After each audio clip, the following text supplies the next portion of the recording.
ಭಾರತೀಯ ಪರಂಪರೆಯಲ್ಲಿ ಜನಗಳಿಗೆ ದೇವರು, ಧರ್ಮ, ಭವಿಷ್ಯ, ದಿನ, ಕಾಲ, ಪಂಚಾಂಗ ಮಹತ್ವ ಇದೆ.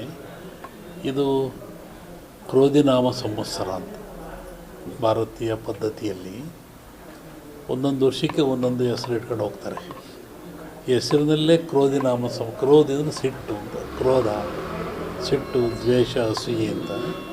ಈ ಸಂವತ್ಸರ ಒಳಿತಿಗಿಂತ ಕೆಡುಕನ್ನು ಹೆಚ್ಚು ಮಾಡ್ತದೆ. ಒಳಿತು ಮಾಡೋದು ಕಮ್ಮಿ, ಕೆಡುಕೆ ಹೆಚ್ಚು ಮಾಡ್ತದೆ. ಹಾಗಾಗಿ ಇವತ್ತೇ ನಾವು ಭೂಮಿ, ಅಗ್ನಿ, ಆಕಾಶ, ವಾಯು, ಜಲ ಅಂತೀವಲ್ಲ, 5ಗಳಿಂದಲೂ ತೊಂದರೆ ಇದೆ. ನೀರಿನಿಂದಲೂ ತೊಂದರೆ ಇದೆ, ಬೆಂಕಿಯಿಂದಲೂ ತೊಂದರೆ ಇದೆ, ಗಾಳಿಯಿಂದಲೂ ತೊಂದರೆ ಇದೆ. ಆಕಾಶ ತತ್ವ ಅಂತ ನಾನು ಶ್ರಾವಣದಲ್ಲಿ ಹೇಳ್ತೀನಿ ಏನಾಗುತ್ತೆ ಆಕಾಶ ತತ್ವ ಅಂತ. ಈ ಕೇಳಿದಾಗೆ ಈ ಸಂವತ್ಸರ ಫಲದಲ್ಲಿ ಎಲ್ಲಿ ಬಂತು ಅಲ್ಲೇ ಬಂತು ಮಳೆ, ಸುರಿಯುತ್ತಲೇ ಸುರಿಯುತ್ತೆ, ಬೆಳೆಯುವಷ್ಟೇ, ಬಂದಲ್ಲೇ ಬಂತು ಹೋದಲ್ಲೇ ಹೋಯಿತು. ಆದರೆ ತೊಂದರೆ ಏನಿಲ್ಲ. ಜಲಪ್ರಳಯ ಆಗೋ ಲಕ್ಷಣ ಇದೆ, ಬಿರುಕಾಗೋದು, ಭೂಕಂಪ ಆಗೋದು, ಗುಂಡು ಕುಸಿಯೋದು ಲಕ್ಷಣ ಇದೆ. ವಿಪರೀತ ವಾಯುವಿಂದಲೂ ತೊಂದರೆ ಇದೆ ಅದರಲ್ಲಿ. ಆದರೆ ಸುಭಿಕ್ಷೆ ಇದೆ, ತೊಂದರೆ ಏನಿಲ್ಲ. ರಾಷ್ಟ್ರ ರಾಜಕಾರಣದಲ್ಲಿ ಅತಂತ್ರ, ಈ ಬಾರಿ ಅತಂತ್ರ ಇದು ಬಂದಿದೆ, ಏನಾಗ್ಬೋದು ಅಂತ? ಅತಂತ್ರದಲ್ಲೇ ಕೂಡಿರೋದು ಅದು. ಅದೇ ಹೇಳಿದ್ದೆ ನಾನು ಶ್ರಾವಣದಲ್ಲಿ ಹೇಳ್ತೀನಿ ಏನು ಅಂತ. ಇದು ಓಪನ್ನೇ ಆಗಿಲ್ಲ ಅಂಗಡಿ, ವ್ಯಾಪಾರ ಹೆಂಗೆ ಅಂದ್ರೆ ಹೆಂಗೆ ಹೇಳಕ್ಕೆ ಹೋಗೋಣ ಅವರು. ಅಲ್ಲ, ಈಗ ವ್ಯಾಪಾರ ಚಾಲೂ ಮಾಡಿಬಿಟ್ಟಿದ್ರಲ್ಲ. ಅಲ್ಲ, ವ್ಯಾಪಾರ ಆಗಲಿ, ಅದು ವ್ಯಾಪಾರ ಇನ್ನೂ ಇದೆ. ಅದಕ್ಕೆ ಹೇಳ್ತೀನಿ, ಶ್ರಾವಣದಲ್ಲಿ ಹೇಳ್ತೀನಿ ಅಂತ ಹೇಳಿದ್ರು. ಶ್ರಾವಣದಲ್ಲಿ ಹೇಳ್ತೀನಿ, ನಿನ್ನೆ ಕೋಲಾರದಲ್ಲಿ ಅದನ್ನೇ ಹಾಕಿರಲ್ಲ ಅವರು. ಶ್ರಾವಣದಲ್ಲಿ ಹೇಳ್ತೀವಿ ಅಂತರಲ್ಲಿ ಅಶುಭ ಈಗಲೇ ನುಡಿಬಾರ್ದು, ಶುಭನ ನುಡಿಯೋನು ಅಶುಭ ನುಡಿಯೋನು ಹೇಳ್ತೀನಿ. ಆಮೇಲೆ ಮಹಾಭಾರತದಲ್ಲಿ ಅಭಿಮನ್ಯುವಿನ ಬಿಲ್ಲಿನ ದಾರವನ್ನು ಕಟ್ ಮಾಡಿಸಿದ್ರು ಕರ್ಣನ ಕೈಲಿ. ಅಭಿಮನ್ಯುವಿನ ಹೆಂಡತಿ ಪ್ರವೇಶ ಮಾಡ್ತಾಳೆ ಈಗ ಪಾರ್ಲಿಮೆಂಟಿಗೆ, ದಶೆ ತಿರುಗುತ್ತೆ.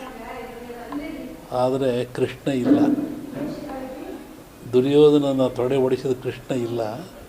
ಆದರೆ ದುರ್ಯೋಧನೇ ಗೆಲ್ತಾನೆ. ರಾಜ್ಯದಲ್ಲಿ ದೊಡ್ಡ ದೊಡ್ಡ ಪ್ರಕರಣಗಳು ಹೊರಗೆ ಬರ್ತಾ ಇದ್ದಾವೆ. ನಾನು ಮೊದಲೇ ಹೇಳಿದ್ನಲ್ಲಪ್ಪ, 3-4 ತಿಂಗಳು ಎಲ್ಲ ಹೇಳಿದ್ದು ನಾನು.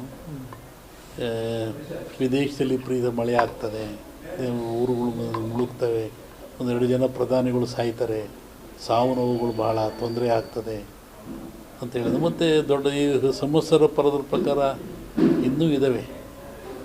ದೊಡ್ಡವರಿಗೆಲ್ಲ ನೋವು, ದುಃಖ, ತಾಪ ಅಂತೆಲ್ಲ ಹೇಳಿದ್ನಲ್ಲ, ಅದನ್ನೇ ಎಲ್ಲ ಕಾರ್ಯಕ್ರಮದಾಗ ಹೇಳಿದ್ದು ನಾನು. ಹ್ಯಾಂಗೆ ಕಾರಣ ಅಂದರೆ, ಕರೆಯದೇ ಬರುವವನು ಕೋಪ, ಬರೆಯದೇ ಹೋದವನು ಕಣ್ಣು, ಬರಿಗಾಲಲ್ಲಿ ನಡೆಯುವವನು ಮನಸ್ಸು.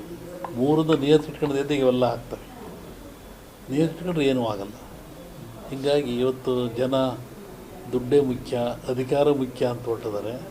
ಅಧಪತನ ಕಾಣ್ತಾ ಇದ್ದಾರೆ. ಸಾಕೆ.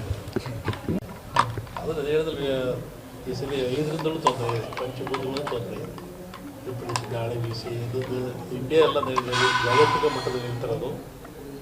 ಎಲ್ಲ ಇಂಡಿಯಾಕ್ಕೆಲ್ಲ ಸೇರಿ ಹೇಳ್ತಿರೋದು ನಾನು.